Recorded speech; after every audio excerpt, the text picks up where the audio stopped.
Hi, I'm Arthur Benjamin, and welcome to another week of For the Love of Dogs. And I guess I have to start by explaining this. I've been told today that I'm Farrah White, my co-host's dog, Arf. Arf. Only I didn't tell him that. Someone else did. But I feel like singing the Marseillaise because this is Cosette. That's it. That's right. That's right. And she deserves that. Forget it. That's what we do. But we are here today with... Yes. We've got a couple of guests. With ears. We've got Kimberly Jenkins joining us, and also Kristana Blake. And EARS stands for Education Animal Rescue Society. So tell us a little bit about EARS and maybe what your purpose is or what you want to do. But before that, let Lincoln show off our matching. We brought two friends with us here today, Lincoln and Cosette, and so yes, Lincoln does have a matching collar. EARS is a wonderful rescue that was started 5 years ago to help in our wonderful pursuit of trying to reduce the euthanasia of animals in our area shelters. We do half education and community outreach and then half rescue. So while we are a foster home-based organization and all of our animals live in our volunteers' homes, we also have as a 50% component that reaches out to the community and trying to educate our generations about the importance of how to treat a pet, that our animals live and breathe and feel, and why we need to spay and neuter, and so that how we hopefully can reduce the number of animals being euthanized. Because that's a big deal. And do you know that number in Texas? I understand that it has improved some in the past 10 years. We can look at numbers on a whole as far as if you look in the Metroplex alone, every 3 minutes an animal is put to sleep. That can add up to 200,000 animals asleep a year just in our DFW Metroplex, which is an astounding number if you're looking at us as a world-class city. However, 10 years ago, if we look at the Dallas Animal Shelter, which is our largest municipal shelter here, and not to be confused with the nonprofits like the SPCA and Operation Kindness, so it is a city-run shelter. 92% of the animals that were euthanized, 92% of the animals that came into the shelter were euthanized. Now, over the past 10 years, last year in 2011, it was reduced down to 72%. So we are making progress, and that's good, but we still have a long way to go. Yeah, well, that's because I didn't realize it was actually that high of a number. And the city of Dallas did enact a wonderful ordinance 3 years ago, and said that every person in the city of Dallas must have their pet spayed or neutered. Or you have to purchase, if you have show dogs or breeder dogs or service animals and you cannot have them neutered, you can purchase a special permit and you have to go through a responsible pet ownership class. Now, that's wonderful, and I think it is making a difference, but we do not have the force with our city to enforce those enforce that legislation to the degree that we need it to be done. Now, Arthur, didn't you do something with euthanasia in another state? Yes, and I was active for a couple of years in Salt Lake City and Salt Lake County. The county encompasses, the city serves 1,300,000 people, and it's much like the Dallas Animal Shelter. And the euthanasia rate there was in the 60s, and it's now down after getting organizations to really work together, down to 4.5%, or legally a no-kill shelter. That is fantastic. Fabulous. That is fabulous. And so much is the public, an outcry basically saying that this is too much and that there are things we can do on the front end to make a difference until things change over time like you have with the group you worked with. It is, and a lot of it, and I'd love you to talk about your foster program, because a lot of that, what was done there, had to do with expanding the foster program from about 50 families to 550 families. That's amazing. So people who want to work with you and who want to become qualified to foster dogs could expand the network simply by being willing to make a pet part of their household until they found a permanent home. That is a wonderful thing. And we are a foster home-based organization. And we even look at our foster homes to be ambassadors out to the community as well. So our education reaches out to them, whether it's with regards to animal behavior, nutrition, spay-neuter, things of that nature. And so what we do is, with our foster homes, we take care of all the veterinary requirements, And we just ask that the people take the animals in and treat it as one of their own pets until that animal is adopted. And we do stand behind our animals forever. So if someone adopts a dog, even though we want it to be a permanent home, and we have a phenomenal success rate. We have, at our last calculation, over 95% success on keeping the animals that we adopt out in their homes. But if someone can't, for some reason, we take our dogs back at any point during their lifetime. Well, that's good to know. That's really wonderful. And do the shelters honor your chip and return the dogs? Yes, we have had that happen quite a bit. Not quite a bit, but on occasion when an animal is turned into one of the animal shelters and they do find one of our chips, it does come back to us. So if somebody wanted to become a foster, geographically, where would they have to live, and how would they get in touch with you? We're pretty flexible on that. We have a wonderful website called earstexas.org, and that's all spelled out, EARSTEXAS.org. And basically, there are forms on our website that you can send in that gives us a little bit of information about you, about your family, your lifestyle, because we want to make sure that if we are looking at putting a foster dog into your home, we want it to fit well into your home. And so we do temperament test all the animals before they ever come in. And people can email us through our website, and we also have a wonderful Facebook page. Okay. And they can always drop us a note through Facebook. They can get involved in our activities that we have upcoming. Our adoption days are posted there, as well as some of our special animals. Nice. You know, I think that's a really important subject to cover, is that in case someone does want to foster an animal and for some reason it's not the right fit, I mean, that's okay. Right. That's okay. You can just give the dog back. It doesn't mean you shouldn't continue to foster, you know. You just have to find the right match. Absolutely. Definitely. But more people, I think, are worried that if they foster a dog, that they won't be able to give it up. Mm-hmm. And I will tell you, we have... It is hard. And I will tell you, there isn't any part getting around the difficult part of the first time that you place a dog. But then, you know, if our fosters ever want to meet the adopters, they have that ability. We also... It's an open adoption. It is an open adoption. It really is. But also, it makes you feel good, because I still get Christmas cards from dogs that I have placed, and even their families have moved to Malaysia or to Sweden. And I still get Christmas cards or here in town and say, thank you for adding an animal to my family. And so that allows me or our fosters to then go on and help another dog without permanently taking on that responsibility. Because, I mean, a dog can live 15 to 20 years or more, so that's a big commitment. And one thing that Kimberly does such a wonderful job of is really prospecting with that family to understand what their level of activity is. Do they like to run? Are they couch potatoes? Do they need something in between? Do they have children that are active and they're not home as much? There are a lot of considerations that I think people don't necessarily think about if they're not experienced dog owners, that we can help guide them to make sure that they do have a proper fit.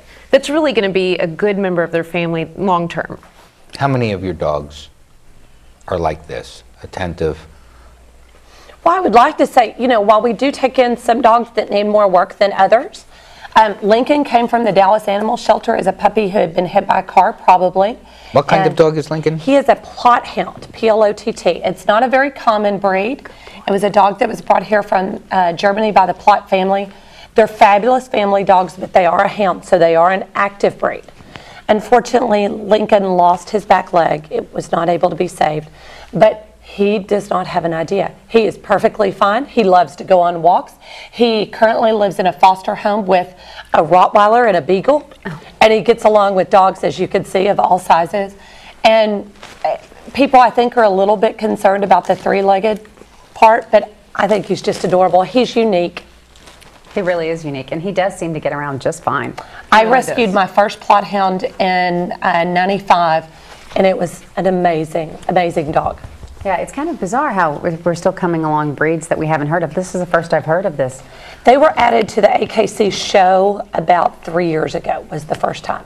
So if either Cosette or Lincoln appeals to one of the people in our audience? Please email us through our website, adoptions@earstexas.org, and we have lots of other animals up for adoption as well. And I know sometimes people are interested in saving an animal, and they say, well, a dog in a foster home is safe. And so they prefer to go to a shelter, which adopting from a shelter is wonderful. But please also know that we cannot rescue another dog until these dogs get homes. And so the only way that we get to save more animals is by adopting these out. So every dog that's taken out of a foster home frees up another space for you to go to the shelter. And Exactly. sometimes, most times, it's easier to take a dog out of a foster home and make them part of your family than it is out of the shelter, because they have a little bit of cage craziness, Yes. if nothing else. Well, it's, a Anxiety. shelter is a very stressful situation for a dog. I mean, they are not showing you what they would be like. I would say it takes a good Link? couple of weeks for a dog to even kind of settle down in a foster home. And so we kind of have gone through that. The dogs in our houses, they live with us, they live with our pets, they live with our children. We work, we go to school. So we know if they're going to be, what kind of dog they're going to fit in to that. Does that... It smells good. If I No. catch you stealing getting Lincoln's hungry. tree, I- I'm going to be concerned. There's definitely some bacon in this. And I didn't have breakfast. No, but seriously, speaking of that, and you can see how Lincoln, Look who has a tree. Cosette, How funny. you can see how these dogs, and I know this is not the food that we were talking about earlier, but you have some really good information on what to feed your dog and what the possibilities are. We also, with our adopters, we even take them to a store and talk to them about how to rig a bag of food, because I think it's very confusing for most people. Every bag has holistic, natural. How do you know what's really real? Yeah. It's kind of like looking through the vitamin aisles at your local grocery store. It gets confusing. And so we work with nutritional vets, regular veterinarians. We also work with homeopathic vets that try to help us understand, thank you, that try to help us understand what goes into the food, because what helps is the better food that we feed, the better our dogs are healthy, with their health, with their mental awareness, and their ability to train and learn in our home. So, So, two words here. Yes. No corn and no byproducts. for us, we do not feed any corn and any byproducts. We try to feed whole food-based foods, so not a lot of brands or meals. We look for the whole, we don't want added vitamins. We want the vitamins to come from the food themselves. While you and I may choose, and everybody loves to try to sneak a little something to their dog, and they want to indulge them, but what we have to do and remember is these dogs live 15 to 20 years. So whereas if we choose to eat a hamburger Poorly, or poorly, we're making that our own choices. But the dog has to eat what we feed them, and it's compressed into a smaller time frame. So everything really does matter. Why not corn? Corn is think about how a dog would eat naturally in the wild. It would never go out and graze in a cornfield. No. The only corn it would ever eat is if it caught a mouse and the mouse had corn in its stomach. Okay? But- It's but- kind of gross. But didn't you say that corn goes in one end and comes out Dogs the other? can't process corn. So it's a wonderful filler for a lot of dog food companies. And Well, do cheap. people really? Corn is just, people really don't process corn well value either. to corn. But also it causes the corn immune people. system to go, wait, this is not what's supposed to be in our body. Right. So then it goes and fights things like the corn in our body and not fighting off cancer cells, free radicals. And I'm doing the 5-second Right. generalization. There's a And lot to go we're through going to this. put up on American Dog I would be Rescue a happy link to your site where we're going to develop what to feed your dog. But we've seen significant increases in the well-being, less neuroses, less skin allergies, longer lives, improved quality of life if you really watch what you feed the dog. And I can actually tell you that having 3 boxers, all of which who have high allergies, one diagnosed at the highest level of allergies that particular veterinary hospital has ever seen, we stopped feeding them corn treats. Instantaneously, the red in the face cleared up. Wow. Yeah. Wow. So, I mean, it's miraculous. And I didn't know it. Why, really, until I talked to you. And even if you do really good food, I mean, there are different levels. You can feed a raw-based food, and there's wonderful resources online for a raw-based food. I don't recommend people just grabbing what they take off their table because it's not balanced enough for a dog, so you really need to think about it. Or whether you feed a can or a freeze-dried or even a dry food, you really need to look at vitamins and making sure that your dog is getting a well-balanced meal every day, because, well, your dog may have a certain dietary deficiency in a certain area, but then if you have the vitamins, you're filling that in. Is it breed specific? There are certain inherent characteristics that can come along with certain breeds, but I tend to treat more of the dog as a whole than according to breeds. Which is good. And you really are educating us. I mean, we learned something today about corn that we didn't realize completely before. But how else, I'm sure you're educating also, the people in the city and different things. How can people help you? How can people volunteer? How can they get involved? Thanks for that question, because Sure. we really want to bring in more people so we can do more of the educational outreach this year. We actually are looking for people to help us expand our mission to volunteer groups, to nonprofits, to churches, to any kids groups in schools, anywhere you can imagine, because if we can catch those children at an early age and instill, the 10 acts of kindness to animals, how to take care of an animal, that animals aren't disposable. These are things that really matter in catching them at an early age. So we're looking for people who want to help with that outreach, whether they love kids and just want to help facilitate, or whether they like to present. You don't have to be somebody who wants to be in the spotlight to help. Writing curriculum is important. If you have 5 minutes a week, I hear a lot of people saying, oh, I don't have time if I've got young children, but I really want to do something and I want to help. Being an online advocate is a big, important thing. Again, petitioning your city, demanding change and reaching out toward the no-kill movement, and really holding our city accountable for the euthanasia rates that we have now, and instilling that it's really important as a community to lower that. Other ways are change.org, signing petitions against dog fighting, animal cruelty, punishment being more strict than it currently is. We kind of slap people on the hands and let them go. And then for longer-term volunteer opportunity, of course, fostering, being a temp foster. We always need temp fosters over holidays when our foster families go out of town, so it's a quick way to see if you like it. A great way to just see, for a week or a weekend, if that's something you might want to consider doing more of. Yeah. And you guys, do you have events or Yes. different things where people can meet the animals? We sure do. We have some events coming up. We also do, let me get to your adoption events, but I do want to add that we also do fundraising events and social events as well, where we do take our dogs, so we're looking for people who also want to organize those and help assist with those. And it is important for the fundraising part of rescue. It is very expensive for us to, for example, Lincoln's vet bills alone were well over $1,500. Okay, When you first when got I him? first took him in, and we work with wonderful vets that allow us to do a lot on very little, and we appreciate that. But the more funds that we can bring in, because we are all volunteer. We do not have one paid staff. We do not have a facility, so 100% of any money we raise goes directly back into the care and the veterinary care of the animals. But the more money that we can raise, we can do, the more education outreach we can do, work within our neighborhoods, boys and girls clubs, school districts, and so forth. But also we can help more animals.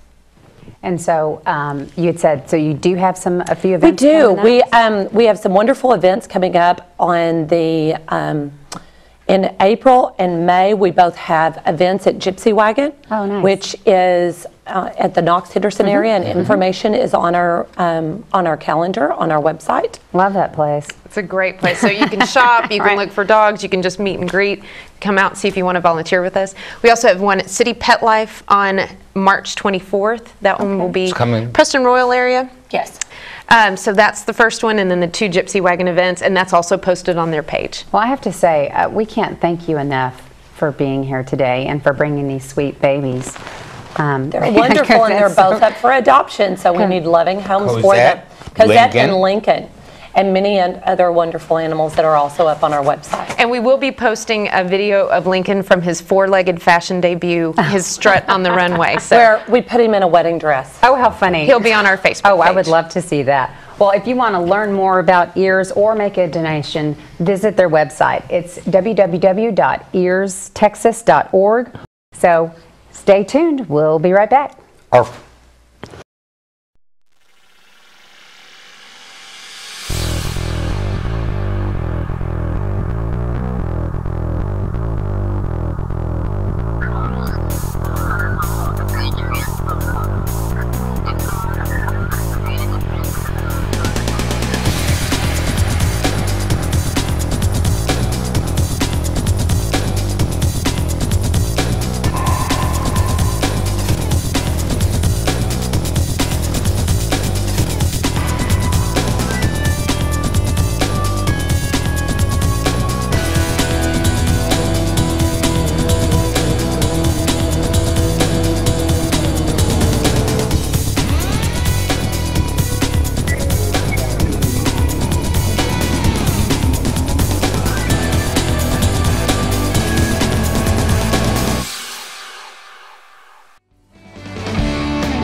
Welcome back to the Love of Dogs and Farah.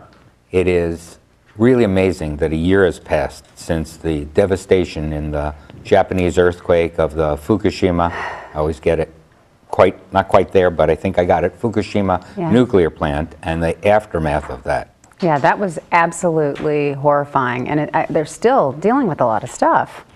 Yeah, well, you can imagine just being in your home and having this massive earthquake, which not many people here have lived through earthquakes, although I have. But in California, when I was there, I lived through some major earthquakes and watched buildings crumble in front of me. And people left thinking that the earthquake had happened, and I'll be back in the next 6 or 7 hours. Right. And they abandoned the buildings and left dogs in kennels and left cats locked in houses and left their farm animals in stalls. And the people were taken out when they realized there was radiation. The people were ferreted off, and much like in Katrina, they had no facilities and had made no preparation for animals to be taken care of during a major disaster. And so people didn't go back. Well, and that's what's so scary about that is you think about it, you have this major incident, you're being evacuated from your home. Like you said, you think you're going to be able to go back in 4, 5, 6 hours. But then because of the Fukushima and all of the radiation, I guess they weren't. So I don't know. I mean, think about how you would even begin to deal with that. Well, there's this pretty vast wasteland left in this part of Japan. Well, and there's still radiation, right? It's a dead zone. Yeah. It's nobody's allowed in there except with special passes to go in and do things. And people have gotten passes, and they go in and they have their efforts to feed the animals that are left. But the region is filled with feral dogs and cats, especially the ones that were born. Many of the farm animals just died off because they couldn't get fed. I mean, this is really a mega international disaster, and not only the people of Japan, who are being taken care of by a variety of organizations, but the animals of this area of Japan. The Japanese were not prepared and don't think about their animals exactly in rescue the way that we do. So animal health care in that area specifically has become a major obstacle, problem, and there needs to be a solution. And there are a number of organizations that are working very hard to make that possible. Well, how do you think people can help? I mean, what exactly, for example, if I wanted to go through and immediately, start giving some effort or trying to help in some way, what would I do from here? Well, it's really hard. One of the ways is, and I believe you have a link to one of the organizations in Japan that they can stay in touch with by going on the web and looking directly at what's the name of that? You know what, I'll read it to you. It's Animal Rescue Kansai, which is at www.arcbark.net. So that's www.arc, B-A-R-K, all one word, .net. Yes, or they can log on to the Japanese Earthquake Animal Rescue and Support, which is at www.jears.net. Jears. Jears.net. Okay, and those two sites will furnish you with information on what is going on today to help those animals and what the situation is actually like. But there are also other organizations that are working to raise funds directly and to go in themselves or support Japanese organizations to go in. You remember the picture of the house floating out to sea with the one dog on top? Oh, gosh. And I think it was 4 or 6 weeks later, the dog hadn't eaten it, and it was... Yeah, they said it was like a mile off the shore. And there's another one where a dog was dug out from under a home. I believe it's almost 30 days after the earthquake, and it was dug out alive and was nursed back to health. But the people haven't gone back. So these dogs and cats either need to be fed there or need to be relocated, and that's what these organizations are doing. Well, and because you have to think about, so they're not even allowed to go into that area because of the radiation. So, Right. and they need to really have an effort to go through and rescue these dogs, because I'm sure it's not healthy for the animals, not just dogs, but animals to be there in the radiation either. It isn't, and unfortunately they can't take them all out. So some of the animals are living with it, and they'll study those animals for the possible results of long-term exposure, as they did in Russia during the other nuclear disaster. Now, have you read, yeah, Chernobyl. Have you read that people are sneaking in and getting Yes, people have snuck in. Some of the organizations have put themselves at risk to go in and put out food for the animals and to make it possible. But the efforts we're talking about are legalized, socialized, approved ways of getting money to Japan. And some of those organizations are? Well, the American Rescue Kansai, and then also the Japanese Earthquake Animal Rescue and Support. Now, the Humane Society, the American Humane Society, is also doing something. It has a Japan Animal Relief Fund. Right. Almost said The American Humane Association, American Humane Association, AHA, has a website, and on their website they have the Japanese or Japan Animal Relief Fund. 100% of all dollars that go to that fund. See, that's great. Go to Japanese animal relief. Well, and they really, really need it. I mean, you know, clearly we all have, I think all the different states here have problems with too many animals or too many animals that haven't been neutered. But these types of animals, you know, they're in a situation that it was a natural disaster. And those people left their homes and all of their belongings, and they can't go back and get anything. So, And you know. I just remember there's another organization, worldvets.org. Oh, good. So that's another place that people can go. But of the groups I have heard about, the 100% of the money, your money, 100% of what you give going to the animals in Japan, American Humane Association. Okay, and maybe are you going to put some of these links up on American Dog Rescue? We will. Okay, good. So, and that website, of course, as usual, is AmericanDogRescue.com. So then you can go there for more information. AmericanDogRescue.org. Ah, you know what? I knew that, and I knew that. It just said it differently on my And I think either will connect, but it's www.americandogrescue.org. And I did know that. I just read things, and good thing we're not on prompter.